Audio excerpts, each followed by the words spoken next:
4 गोरी नंद की काली भाभी का पहला करवा चौथ।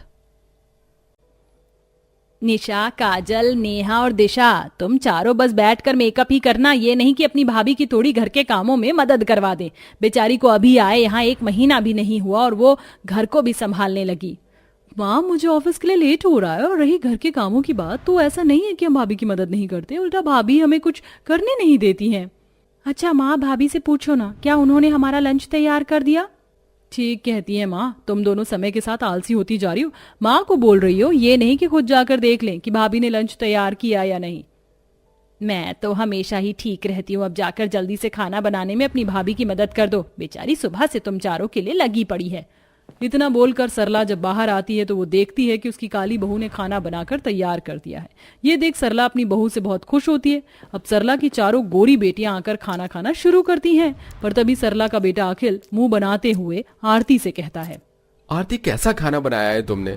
अगर तुम्हें खाना बनाना नहीं आता तो कह देती ना, क्यों सुबह सुबह इतना खराब खाना खिलाकर मेरा मूड खराब कर रही हो? क्या सच में आपको मेरे हाथ का खाना अच्छा नहीं लगा? अगर आपको पसंद नहीं आया तो आप मुझे बता दो, मैं आपके लिए कुछ और बना दूंगी। चुप कर अखिल, बहू ने खाना बहुत अच्छा बनाया है, तेरा टेस्ट ही अच्छा नहीं है। और बहू, तुझे इस नालायक से डरने की जरूरत नहीं है, इसको खुद को पानी गर्म करना तो आता नहीं है, चला खाने में कमियां निकालने। माँ, तुम कभी मेरी साइड तो ले ही नहीं सकती, तुम हमेशा अपनी बहू की ही तारीफ करना। अखिल बिना कुछ खाए मुंह बनाकर ऑफिस के लिए चला जाता है। ये देखकर आरती बहुत उदास हो जाती है, पर सरला अपनी बहू को समझाती है और उससे कहती है, अरे बहू, तू उस नालायक की बातों को दिल पर मत लगा, वो तो ऐसा ही है। और तू हर समय पूरे घर में डरी डरी क्यों रहती है? अरे हम तुझे मारेंगे थोड़ी ना। माँ जी, मुझे मायके में इतना दुख मिला कि इतनी खुशी की आदत नहीं है, शायद इसी वजह से मैं थोड़ी डरी डरी रहती हूँ। बहू, मैं जानती हूँ तुझे अपने काले रंग रूप की वजह से अपनी सौतेली माँ के बहुत ताने सुनने पड़े हैं और तूने बहुत अत्याचार भी सहा है, पर अब तू आदत डाल ले, क्योंकि अब तेरी जिंदगी में बहुत सारी खुशियां आने वाली हैं और तेरी जिंदगी खुशियों से मैं भरूंगी। माँ जी, आप मुझसे इतना प्यार करती हैं कि आपने कभी मुझे माँ की कमी नहीं होने दी। अगर माँ जिंदा होती मेरी तो शायद वो भी मुझे आप जितना ही प्यार करती। बेटा, मैंने तुझे कभी बहू माना ही नहीं, तू जब से यहाँ आई है तब से मैंने तुझे अपनी बेटी ही माना है। आरती अपनी सास का इतना प्यार पाकर बहुत खुश होती है। ऐसे ही कुछ दिन बीत जाते हैं और एक दिन आरती की चारों गोरी नंद अपनी भाभी के लिए मेकअप का सामान लाती हैं और अपनी भाभी से कहती हैं, भाभी देखो, हम चारों बहन आपके लिए आज मेकअप का सामान लेकर आए हैं। आज तो आपको मेकअप करना ही पड़ेगा। और मैं आपके लिए सूट लेकर आई हूँ, रोज रोज आपको साड़ी में देख देख कर मेरी आंखें थक गई हैं। हाँ भाभी, कभी तो कुछ नया ट्राई करो। सूट और मेकअप अगर तुम्हारे भैया को पसंद नहीं आया तो वो बेकार ही मुझसे नाराज हो जाएंगे। वैसे भी वो हर छोटी छोटी बात पर मुझसे नाराज हो जाते हैं। हमारे उस चुड़ैल भाई ने आपको बहुत डरा कर रखा हुआ है ना, आने दो उसको आज शाम में, उसकी लंका तो आज हम लगाएंगे। अपनी चारों गोरी नंद की बातें सुनकर आरती बहुत हंसती है और रात को जैसे ही अखिल घर आता है, काजल की चारों नंद अपने भाई को परेशान करने लगती हैं। भैया, आपने भाभी को बहुत डरा कर रखा है, आपकी वजह से हमारी भाभी अपनी पसंद का सूट भी नहीं पहन पाती हैं। अरे, तुम चारों पागल हो गई हो क्या? भला मैं क्यों तुम्हारी भाभी को डराऊंगा? मैं तो अपनी बेबी को बहुत प्यार करता हूँ। आरती, क्या मैंने कभी तुम्हें किसी चीज के लिए मना किया है? अगर मना नहीं किया तो कभी कुछ लाकर भी तो नहीं दिया।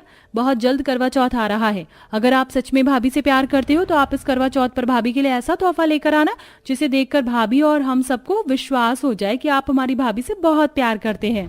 हे भगवान, अब मुझे अपनी बहनों के सामने अपनी बेबी के लिए प्यार साबित करना पड़ेगा। भगवान जी, ये तो मेरे साथ बहुत अन्याय हो रहा है, पर चलो कोई बात नहीं, मैं सबको साबित कर दूंगा कि मैं अपनी बीवी से कितना प्यार करता हूँ। आरती की चारों नंद हर वक्त इसी कोशिश में लगी रहती हैं कि वह कभी भी अपनी भाभी को इस बात का एहसास नहीं होने देती कि वह घर में सबसे काली है, और इसीलिए हर समय अपनी भाभी को खुश रखती हैं। इसी तरह से कुछ दिन बीत जाते हैं और करवा चौथ का दिन नजदीक आ जाता है। भाभी, कुछ दिनों बाद तो करवा चौथ है, इस बार आपको हम चारों बहन तैयार करेंगे। काजल, मैं तैयार होकर क्या करूंगी? कौन सा मैं सुंदर हो जाऊंगी? भला काले लोग कभी सुंदर दिख पाए हैं क्या? भाभी, आपसे किसने कहा कि आप काली हो या सुंदर नहीं हो? एक बार बाहर जाकर देखो, आपसे भी काले लोग हैं और मेरी नजरों में तो आप हम चारों से भी गोरी और सुंदर हैं। आप हर समय ऐसा क्यों सोचती हैं? खबरदार अगर आपने फिर कभी ऐसी बात की तो।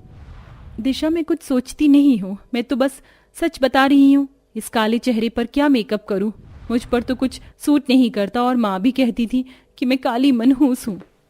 बहू तूने कभी कुछ किया ही नहीं तो तुझ पर सूट क्या करेगा। तू आज मेरे साथ शॉपिंग करने चल, मैं तुझे करवा चौथ की शॉपिंग करवाऊंगी और पार्लर भी ले जाऊंगी। तुम वहां मेहंदी भी लगवाना और फेशियल भी करवाना, फिर देखना करवा चौथ वाले दिन खुद को। अगर तुमने मोहल्ले की सभी औरत को फेल ना कर दिया तो मेरा नाम सरला नहीं।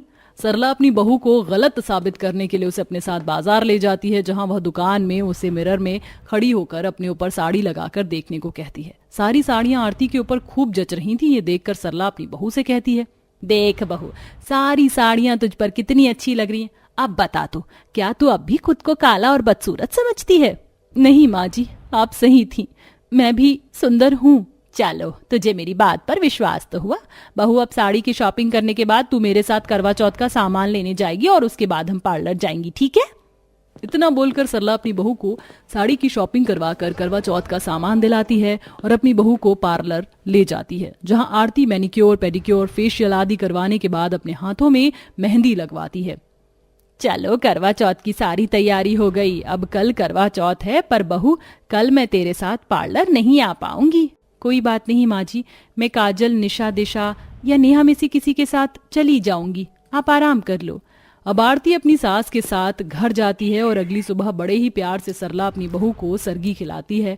और शाम को जब आरती करवा चौथ की व्रत कथा पढ़ने के लिए तैयार होने लगती है तो वहां उसकी चारों नंद आकर उससे कहती हैं, भाभी, आज आपको खुद तैयार होने की कोई जरूरत नहीं है, आपकी चारों नंद है ना, हम आपको तैयार करेंगी। निशा, पर आज तो तुम ऑफिस गई थी, फिर आज इतनी जल्दी कैसे आ गई? हाँ, गई थी पर वापस आ गई। ये आपका पहला करवा चौथ है और हम चारों बहन चाहते थे कि हम अपनी भाभी को अपने हाथों से सजाएं, और अगर मैं ऑफिस में रहती तो आपको कैसे तैयार कर पाती? निशा, अब तुम भाभी से बातें ही करती रहोगी या उन्हें तैयार भी करोगी? इतना बोलकर आरती की चारों नंद मिलकर अपनी भाभी को तैयार करती हैं, जिसके बाद आरती करवा चौथ की कथा सुनती है और रात में भी आरती की चारों गोरी नंद अपनी भाभी को तैयार करती हैं। और जब आरती चांद को देखकर अर्घ देती है और अपने पति के हाथ से पानी पीकर अपना करवा चौथ का व्रत खोलती है तो आरती की चारों नंद अपने भाई से कहती हैं, भैया, आप कुछ नहीं लेकर आए ना भाभी के लिए? आज तो आप भाभी के लिए तोहफा लाने वाले थे। अखिल जो कहता है वो करके रहता है, और मैं अपनी ब्यूटीफुल वाइफ के लिए वो ब्यूटीफुल डायमंड की रिंग लेकर आया हूँ। मुझ काली के लिए डायमंड रिंग? भाभी, आपने अपने आप को फिर काली बोला। खबरदार, अगर आपने खुद को फिर कभी काली कहा तो आप बिल्कुल काली नहीं है। गलती हो गई, जो मैंने खुद को काली कहा, माफ कर दीजिए। माफ किया भाभी। अपने ससुराल वालों का प्यार देखकर आरती बहुत खुश होती है और उसे विश्वास हो जाता है कि वो बहुत सुंदर है और उसके ससुराल वाले उससे सच में बहुत प्यार करते हैं।